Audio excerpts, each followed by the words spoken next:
ఇక్కడ గాంధీ పార్క్లో పెద్ద ఎత్తున అందరు తరలి వచ్చి గాంధీ మహాత్మునికి నివాళులు అర్పించడం జరిగింది.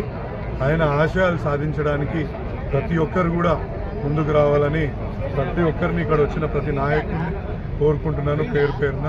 అదేవిధంగా ఇవాళ మనకి ఇంద్రమ్మ ఇండ్లు ఏవైతే 75,000 మంది ఏదైతే అప్లై చేసుకున్నారో మన మల్కాజ్గిరి నియోజకవర్గంలో వాళ్ళందరికీ కూడా ఇంద్రమ్మ ఇండ్లు రేవంత్ రెడ్డి ప్రభుత్వం ఇవ్వాలని కోరుకుంటున్నాను. అదేవిధంగా ఇక్కడ స్థానిక కాంగ్రెస్ నాయకులను కూడా ఒకటే విన్నపము, ఇలా ప్రభుత్వం మీది ఈ 75,000 మంది ఎవరైతే పేదలు ఇండ్ల గురించి అప్లై చేసుకున్నారో ప్రతి ఒక్కరికి ఇండ్లు వచ్చే విధంగా మీరు చూసుకుంటే తప్పకుండా ప్రజలు మిమ్మల్ని గుర్తుపెట్టుకుంటారు, లేకపోతే ఇబ్బంది ప్రజాగ్రహానికి గురి కావాల్సి వస్తుందని చెప్పేసి నేను చెప్తున్నాను. అదేవిధంగా ఇవాళ సుమారు ఒక 5,000 మంది రేషన్ కార్డుల గురించి, తెల్ల రేషన్ కార్డు, వైట్ రేషన్ కార్డుల గురించి కూడా అప్లై చేసుకోవడం జరిగింది. వాళ్ళందరికీ ఎవరైతే పేదలు అర్హులైన ప్రతి ఒక్కరికి కూడా ఆ రేషన్ కార్డులు ఇప్పించాల్సిన బాధ్యత ఇక్కడున్న కాంగ్రెస్ నాయకులది, అదేవిధంగా ప్రభుత్వంలో ఉన్న కాంగ్రెస్ సర్కార్ది. కాబట్టి వాటిని అన్నిటిపైన చర్యలు తీసుకోవాలని, ఏదో సాకు చూపి ఏదో ఒట్టి మాటలు చెప్పి ఏదో ఒకటి చెప్పి వాళ్ళని లబ్ధిదారులని తీసేసి వీళ్ళకి ఇల్లు లేదు, వీళ్ళకి జాగా లేదు, వీళ్ళకి ఇంకోటి లేదు అనుకుంటా చేయడం చాలా తప్పు. ఎందుకంటే ప్రభుత్వ అధికారుల చేతుల్లో పెడితే వారు కనీసం ఎక్కడైతే ఆ 360 degrees అనే సాఫ్ట్వేర్ని తీసుకొని దాని ద్వారా చూసి చాలా మందిని ఎలిమినేట్ చేస్తున్నారు. ఇవాళ ఒక ఉదాహరణ మీకు ఒకటి చెప్పాలా, అందులో ముఖ్యంగా ఏంటంటే ట్యాక్సీ డ్రైవర్ ప్లేటు ఏదైతే మన ఎల్లో కలర్ ట్యాక్సీ డ్రైవర్లు తీసుకునే నంబర్ ప్లేట్ ఉంటుందో దాన్ని కూడా కార్ల వాళ్ళకి సొంత 4 చక్రాల వాహనం ఉంది అని చెప్పేసి వాళ్ళని కూడా ఈ యొక్క వైట్ రేషన్ కార్డు నుంచి తొలగించడం జరుగుతుంది. ఇటువంటి చర్యలకు పాల్పడద్దు.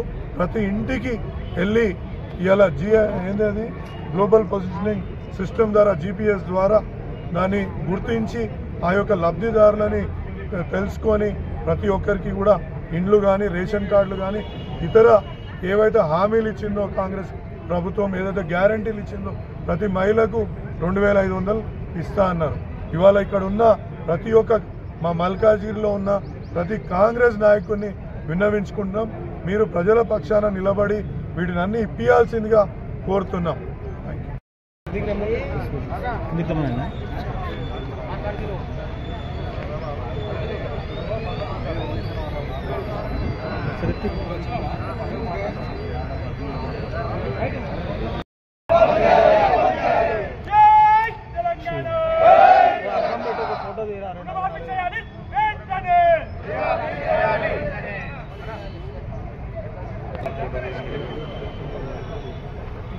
అమలు చేయాలి 6 గ్యారెంటీ వెంటనే. జై తెలంగాణ, మహాత్మా గాంధీ, మహాత్మా గాంధీ, జోహార్ తెలంగాణ మన వీరులకు. అమలు చేయాలి 6 గ్యారెంటీలు వెంటనే.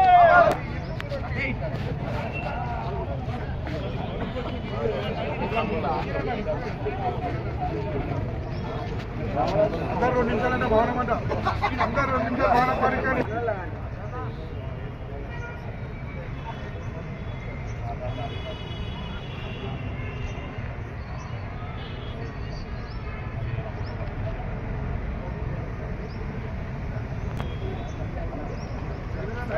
జోహార్ మహాత్మా గాంధీ కు. వెంటనే అమలు చేయాలి 6 గ్యారెంటీలు వెంటనే. అమలు చేయాలి 6 గ్యారెంటీలు వెంటనే. జై తెలంగాణ, జోహార్ మహాత్మా గాంధీ కు. జోహార్ మహాత్మా గాంధీ కు. అమలు చేయాలి 6 గ్యారెంటీలు వెంటనే. 6 గ్యారెంటీలు వెంటనే. జై తెలంగాణ, జై తెలంగాణ, జోహార్ తెలంగాణ మన వీరులకు.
Gander!